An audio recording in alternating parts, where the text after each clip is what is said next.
പിതാവിനും പുത്രനും പരിശുദ്ധാത്മാവിനും സ്തുതി. ആദിയിലെ പോലെ രണ്ട് ലോകങ്ങളിലും തൻ്റെ അനുഗ്രഹങ്ങളും മനോഗുണവും എന്നുമെന്നാളും ഉണ്ടായിരിക്കുമാറാകട്ടെ. ആമീൻ. ദൈവത്താൽ അനുഗ്രഹിക്കപ്പെട്ട ദൈവജനമേ, നമുക്ക് ജീവിതത്തിൽ നമ്മൾ ഏർപ്പെടുന്ന മേഖലകളെല്ലാം ഫലദായകമാകണം, അനുഗ്രഹ സമൃദ്ധമാകണം, സമ്പൽ സമൃദ്ധമാകണമെന്നൊക്കെ എല്ലാവർക്കും എപ്പോഴും ആഗ്രഹമുണ്ട്. എല്ലാവരും ആഗ്രഹിക്കുന്ന കാര്യവും അതുതന്നെയാണ്.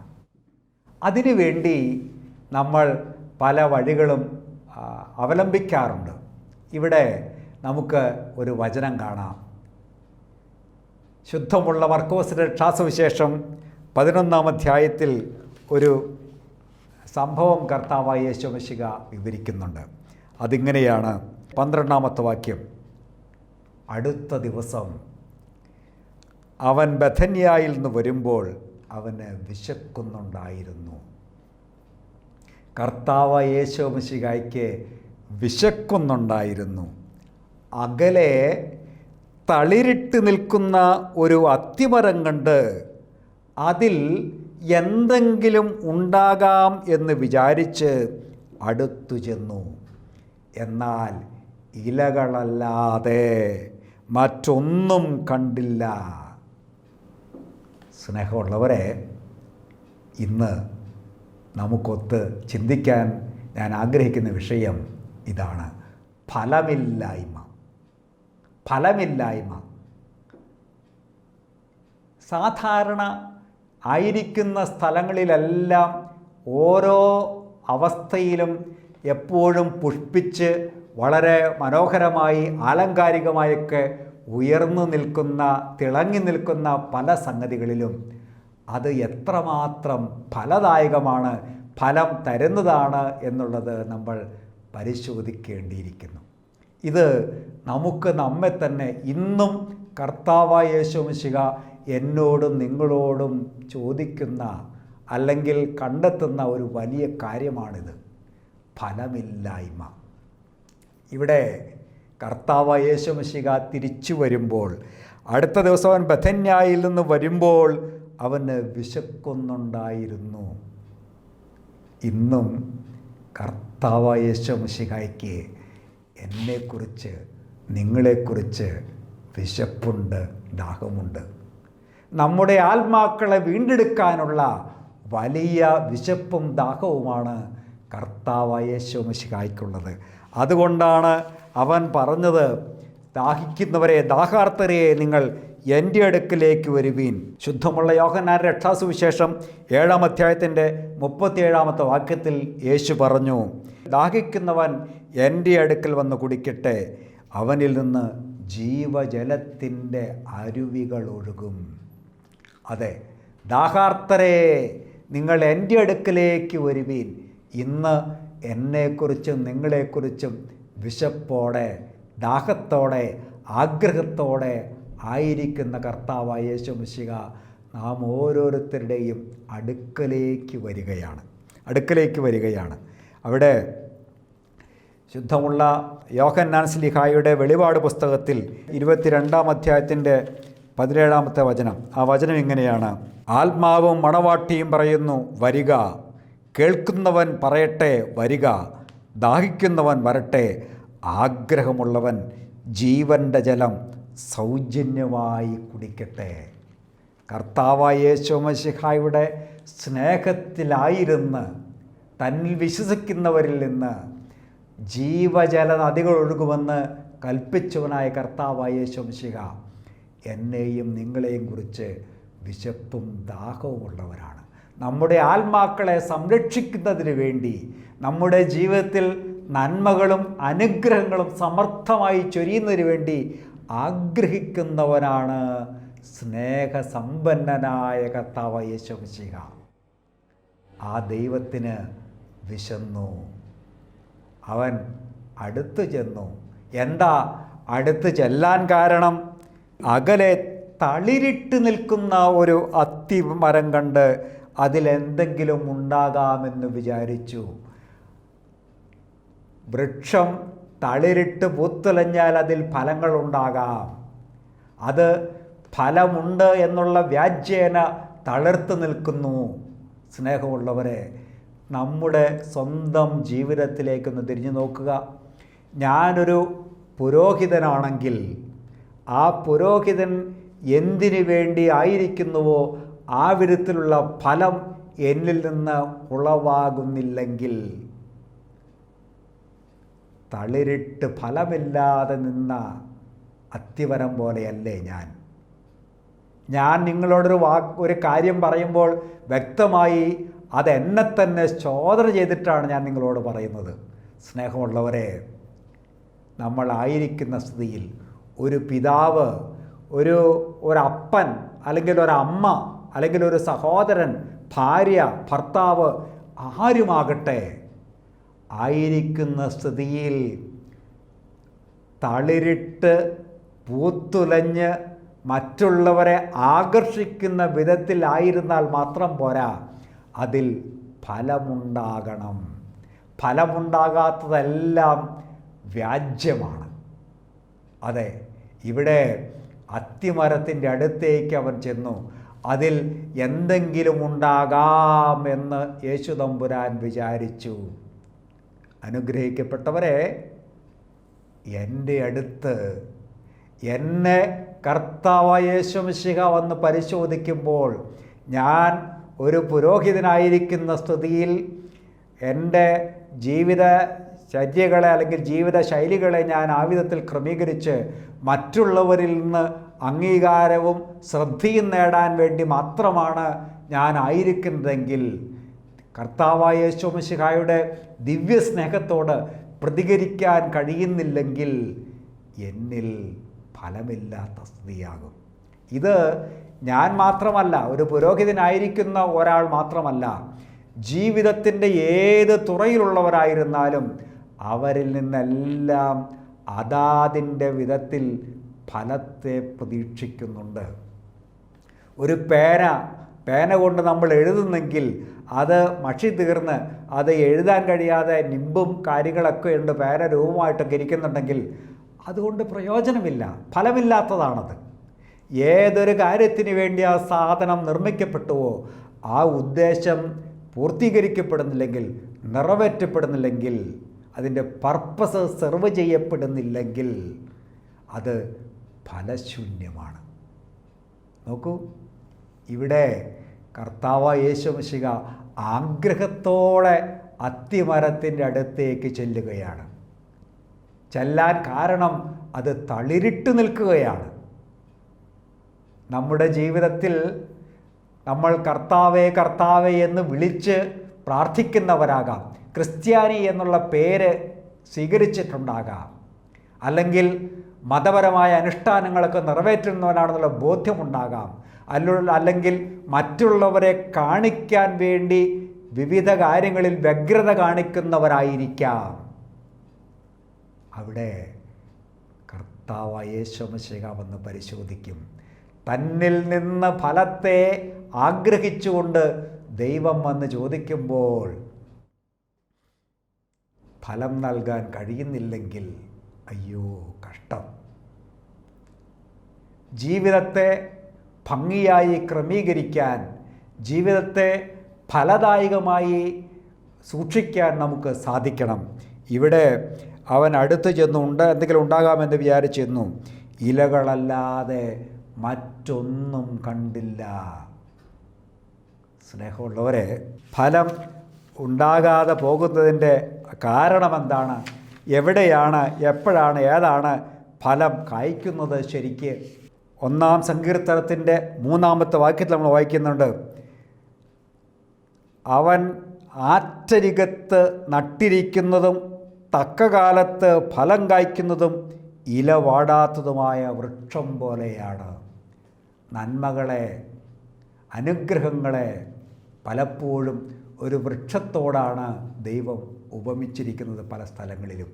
സങ്കീർത്തനത്തിൽ 1-ാം സങ്കീർത്തനത്തിൻ്റെ 3-ാമത്തെ വാക്യത്തിൽ നമ്മൾ കാണുന്നു, ആരാണ് ആറ്റരികത്ത് നട്ടിരിക്കുന്ന വൃക്ഷമാണെങ്കിൽ അത് തഴച്ച് വളരുന്നതാകാം. അത് തക്ക കാലത്ത് ഫലം തരുന്നതാകാം, അത് ഇലവാടാത്തതാകാം. അതെ, ആറ്റരികത്ത് നട്ടിരിക്കണം. ഏതാണാവോ ഈ 6ൻ്റെ തീരം? 1-ാം സങ്കീർത്തനത്തിൻ്റെ 3-ാമത്തെ വാക്യത്തിൽ നമ്മൾ വായിക്കുന്നത് ഇങ്ങനെയാണ്: കർത്താവിൻ്റെ ന്യായപ്രമാണത്തെക്കുറിച്ച് ധ്യാനിക്കുന്നവൻ അവൻ ആറ്റരികത്ത് നട്ടിരിക്കുന്ന വൃക്ഷം പോലെയാണ്. കർത്താവിൻ്റെ നിയമത്തിലാണ് അവൻ്റെ ആനന്ദം. രാവും പകലും അവൻ അതിനെക്കുറിച്ച് ധ്യാനിക്കുന്നു. കർത്താവിൻ്റെ ന്യായപ്രമാണത്തെക്കുറിച്ച് രാവും പകലും ധ്യാനിക്കുന്ന മനുഷ്യൻ അവനാണ് ആറ്റരികത്ത് നട്ടിരിക്കുന്ന വൃക്ഷം. അവനാണ് ഇലവാടാത്ത വൃക്ഷം. അവനാണ് തക്ക കാലത്ത് ഫലം കായ്ക്കുന്ന വൃക്ഷം. ദൈവത്തിൻ്റെ തിരുവചനങ്ങളെ, ദൈവത്തിൻ്റെ നിയമങ്ങളെ പാലിക്കുകയും ആ സ്നേഹത്തെ തിരിച്ചറിഞ്ഞ് ആരാധിക്കുകയും സ്തുതിക്കുകയും ചെയ്യുന്നവനാണ് വാസ്തവത്തിൽ വിജയശ്രീലാളിതനായി മാറുന്നത്, ഫലം തരുന്നവനായി മാറുന്നത്. എങ്ങനെയാണ് ഫലം ഇല്ലാതെ പോകുന്നത്? എന്താണ് ഫലമില്ലാതെ പോകുന്നതിൻ്റെ കാരണം? മറ്റൊന്നുമല്ല, അത് ഉചിതമായ സ്ഥലത്ത് നട്ടിരുന്നാൽ മാത്രമേ അതിന് ഫലം തരാൻ കഴിയുകയുള്ളൂ. സ്നേഹമുള്ളവരെ, നമ്മളെ ദൈവം ഒത്തിരി നല്ല നല്ല മാർഗങ്ങളിലൂടെ, വഴികളിലൂടെ, വചനത്തിലൂടെ, മതാനുഷ്ഠാനങ്ങളിലൂടെ എല്ലാം വഴി നടത്താനുള്ള പ്രേരണയും വെളിപ്പെടുത്തലുകൾ നമുക്ക് നൽകി. ഇംഗ്ലീഷിലൊരു ചൊല്ലുണ്ട്: if God says you ride he will provide you with a horse. ദൈവം നിന്നോട് സവാരി ചെയ്യാൻ പറയുന്നുവെങ്കിൽ അവൻ നിനക്ക് സവാരിക്ക് ഉചിതമായ മാർഗത്തെ അല്ലെങ്കിൽ ഒരു കുതിരയെ നിനക്ക് നൽകിയിരിക്കും. അതെ, ദൈവം നമ്മുടെ ജീവിതത്തിൻ്റെ വഴികളിലെല്ലാം ഇതുപോലെ വലിയ നല്ല അനുഗ്രഹങ്ങളെ നമുക്ക് ദാനം ചെയ്തിട്ടും ആ വഴിയിൽ സഞ്ചരിക്കാതെ അതിനെ ഫലമില്ലാത്തതാക്കി തീർക്കുന്ന സ്വഭാവം നമ്മളിലുണ്ടോ എന്ന് ശാന്തമായി ചിന്തിക്കണം. ശുദ്ധമുള്ള ലൂക്കോസിൻ്റെ രക്ഷാസുവിശേഷം 19-ാം അധ്യായത്തിൽ നമ്മളൊരു വലിയ കാര്യം കാണുന്നുണ്ട്. അത് ഇങ്ങനെയാണ്: യജമാനനെ, ഞാൻ തുണിയിൽ പൊതിഞ്ഞ് സൂക്ഷിച്ചിരുന്ന നിൻ്റെ നാണയം ഇതാ, നിന്നെ എനിക്ക് ഭയമായിരുന്നു. സ്നേഹമുള്ളവരെ, ജീവിതത്തിൽ ദൈവം നമുക്ക് പലവിധ താലന്തുകളെ, പലവിധ നന്മകളെ, പലവിധ അനുഗ്രഹങ്ങളെ, ഐശ്വര്യങ്ങളെ നൽകുന്നുണ്ട്. എന്നാൽ ആയതിനെ ഭംഗിയായ വിധത്തിൽ ഉപയോഗപ്പെടുത്തി അത് തനിക്കും മറ്റുള്ളവർക്കും പ്രയോജനകരമായ രീതിയിൽ വളരെ പ്രൊഡക്റ്റീവായിട്ട് അതിനെ വിനിയോഗിച്ചാൽ അനുഗ്രഹത്തിൻ്റെ പാതയിലേക്ക് എത്തിച്ചേരാൻ കഴിയും. ഇവിടെ നാണയം കൊടുത്തേൽപ്പിച്ച ഈ മനുഷ്യൻ അതിനെ ദുരുപയോഗപ്പെടുത്തി. ജീവിതത്തിൽ അവന് ലഭിച്ച വലിയ അനുഗ്രഹത്തെ അവൻ ദുരുപയോഗപ്പെടുത്തി. അവൻ പറയുന്നു: ഇതാ, ഞാൻ തുണിയിൽ പൊതിഞ്ഞ് സൂക്ഷിച്ചിരുന്ന നിൻ്റെ നാണയം, എനിക്ക് ഇത് വേണ്ട. അതങ്ങനെ തന്നെ തിരിച്ചേൽപ്പിക്കുന്നു. നമ്മുടെ കാഴ്ചപ്പാടിൽ ഒരുപക്ഷേ അവൻ കൊടുത്തത് തിരിച്ചേൽപ്പിച്ചല്ലോ, ഒന്നും ചെയ്തില്ല. അത് നിഷ്ക്രിയത്വമാണ്. അലസതയും മടിയും അനാവശ്യമായ ദുഷ്പ്രേരണകളുമാണ് നമ്മെ അതിന് വഴിതെളിക്കുന്നത്. ദൈവം നമുക്ക് ജീവിതത്തിൽ ബുദ്ധി തന്നിട്ടുണ്ടെങ്കിൽ, സംസാരശേഷി തന്നിട്ടുണ്ടെങ്കിൽ, ചിന്താശേഷി തന്നിട്ടുണ്ടെങ്കിൽ, എല്ലാ വിധത്തിലുള്ള കഴിവുകൾ നമുക്ക് നൽകിയിട്ടുണ്ടെങ്കിൽ അതിനെ വളരെ അനുഗ്രഹകരമായ വിധത്തിൽ സംയോജിപ്പിച്ച് പ്രവർത്തിക്കേണ്ട ബാധ്യത നമുക്കുള്ളതാണ്. അവിടെ ഈ മനുഷ്യൻ അവന് ലഭിച്ച അനുഗ്രഹത്തെ അല്ലെങ്കിൽ അവന് ലഭിച്ച ജീവിത സാധ്യതകളെ അവൻ ദുരുപയോഗപ്പെടുത്തി.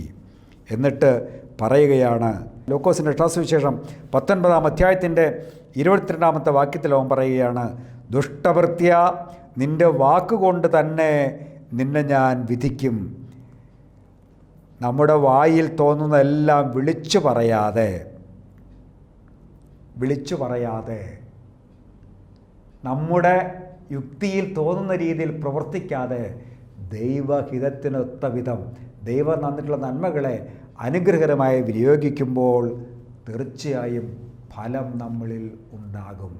അപ്പോൾ ഫലമുണ്ടാകാതിരിക്കുന്നതിൻ്റെ ഒരു കാരണം ആറ്റരികത്ത് നട്ടിരിക്കുന്ന വൃക്ഷം പോലെ ആകണമെങ്കിൽ കർത്താവിൻ്റെ ന്യായപ്രമാണത്തെ നിരന്തരം ധ്യാനിക്കണം.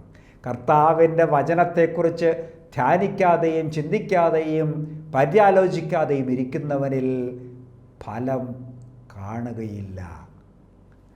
രണ്ടാമത്തെ കാര്യം, ജീവിത സാധ്യതകളെ ദുരുപയോഗപ്പെടുത്തിയാൽ നമുക്ക് തന്നിട്ടുള്ള അനുഗ്രഹങ്ങളെ, നമുക്ക് തന്നിട്ടുള്ള നേട്ടങ്ങളെ, കഴിവുകളെ വിനിയോഗിക്കാതെ ദുരുപയോഗപ്പെടുത്തിയാൽ അവിടെയും നമുക്ക് ഫലം ഉണ്ടാവുകയില്ല. ഇനി നമുക്കറിയാം, ഫലമില്ലാതെ പോകുന്നതിൻ്റെ മറ്റൊരു കാരണം ഉചിതമായി കട്ടിങ് ആൻഡ് പ്രൂണിങ് നടത്തണം, വെട്ടി ഒരുക്കണം. ശുദ്ധമുള്ള യോഹന്നാൻ്റെ രക്ഷാസുവിശേഷം 15-ാം അധ്യായത്തിൻ്റെ 2-ാമത്തെ വചനം നമ്മളിങ്ങനെ വായിക്കുന്നു. കർത്താവായ യേശുമിശിഹ മുന്തിരിച്ചെടിയെക്കുറിച്ചും ശാഖകളെക്കുറിച്ചും പറയുമ്പോൾ അവിടെ വ്യക്തമായിട്ട് പറയുന്നുണ്ട്, എൻ്റെ ശാഖകളിൽ ഫലം തരാത്തതിനെ അവിടുന്ന് നീക്കിക്കളയുന്നു, എന്നാൽ ഫലം തരുന്നതിനെ കൂടുതൽ കായ്ക്കാനായി അവിടുന്ന് വെട്ടി ഒരുക്കുകയും ചെയ്യുന്നു.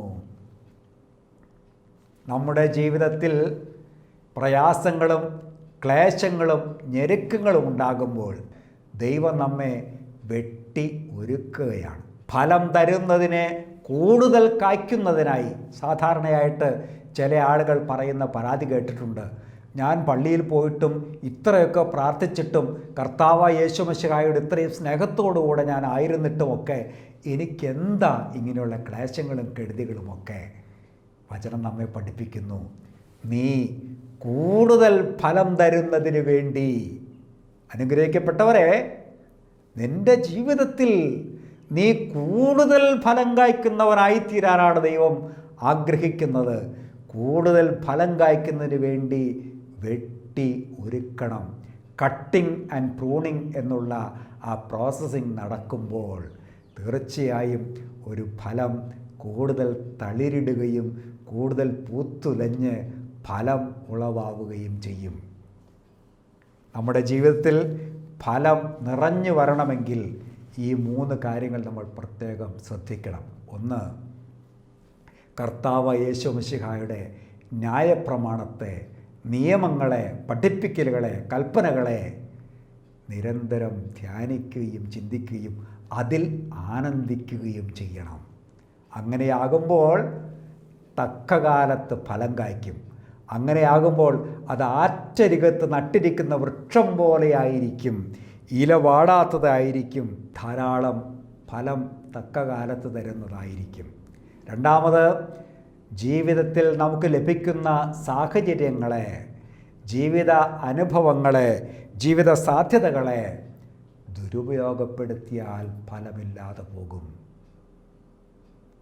നമുക്ക് ലഭിച്ചിട്ടുള്ള അനുഗ്രഹങ്ങൾ, കുടുംബമായി ജീവിക്കാൻ ദൈവം നമുക്ക് തന്നിട്ടുള്ള വലിയ ദാനമാണ്, അനുഗ്രഹമാണത്. ഒരുപക്ഷെ നമ്മൾ വിചാരിക്കുന്ന പോലെ ആയിരിക്കില്ല നമ്മുടെ ജീവിത പങ്കാളിയും നമ്മുടെ മക്കളുമൊക്കെ. പക്ഷേ അതിനേക്കാളെല്ലാം ഉപരി ദൈവം വലിയ നന്മകളിലേക്ക് വഴി നടത്താൻ അത് നമുക്ക് ഒരു അനുഗ്രഹമായി തന്നിരിക്കുകയാണ്. അതിനെ ആവുന്ന വിധത്തിൽ ഭംഗിയായി ഉപയോഗപ്പെടുത്തുമ്പോൾ ഫലദായകമായി തീരും. ഇരട്ടിയായി വർദ്ധിപ്പിക്കുമ്പോൾ അത് ഫലമുള്ളതായി തീരും. അപ്പോൾ ദൈവം നമ്മോട് കൂടെ ആയിരിക്കും. ജീവിത സാധ്യതകളെ ഭംഗിയായി ഉപയോഗപ്പെടുത്താൻ നമുക്ക് സാധിക്കണം. മൂന്നാമത്, ഫലമില്ലാതാകുന്നതിൻ്റെ മറ്റൊരു കാരണം കാലാകാലങ്ങളിൽ വെട്ടി ഒരുക്കപ്പെടാത്തതാണ്. കാലാകാലങ്ങളിൽ ഉചിതമായ വിധത്തിൽ ദൈവം നമ്മെ വെട്ടി ഒരുക്കുമ്പോൾ അത് ശിക്ഷയായിട്ടോ പ്രഹരമായിട്ടോ ദൈവകോപമായിട്ടോ കണക്കാക്കാതെ ദൈവത്തിൻ്റെ സന്നിധിയിൽ ആയിത്തീരുമ്പോൾ ദൈവം നീ ഫലം തരുന്നവനാണ്, നീ കൂടുതൽ ഫലം കായ്ക്കേണ്ടുന്നതിന് വെട്ടി ഒരുക്കുന്നു. അനുഗ്രഹിക്കപ്പെട്ടവരെ, നമുക്ക് ദൈവത്തിൻ്റെ സന്നിധിയിലായിത്തീർന്ന് ഫലമുള്ളതായി തീരാൻ നമുക്ക് യത്നിക്കാം. പൂത്തുലഞ്ഞു നിന്നിട്ടും ഫലമുളവാകുന്നതാണ് എന്നുള്ള പ്രകടനം മാത്രമായി മാറാതെ ആന്തരികമായി ദൈവിക സ്നേഹത്തിൽ ദൈവിക ഫലങ്ങളെ ഉളവാക്കുന്നവനായി തീരുവാൻ നമുക്ക് സാധിക്കണം. അങ്ങനെ ആകുമ്പോഴാണ് ജീവിതം അർത്ഥപൂർണമാകുന്നത്. അങ്ങനെയാകുമ്പോഴാണ് നാം എന്തിനു വേണ്ടി സൃഷ്ടിക്കപ്പെട്ടുവോ ആ ഉദ്ദേശം നിറവേറ്റപ്പെടുന്നത്. അപ്പോൾ മാത്രമാണ്, അപ്പോഴാണ് ജീവിതം അർത്ഥപൂർണവും അനുഗ്രഹ സമ്പൂർണവുമാകുന്നത്.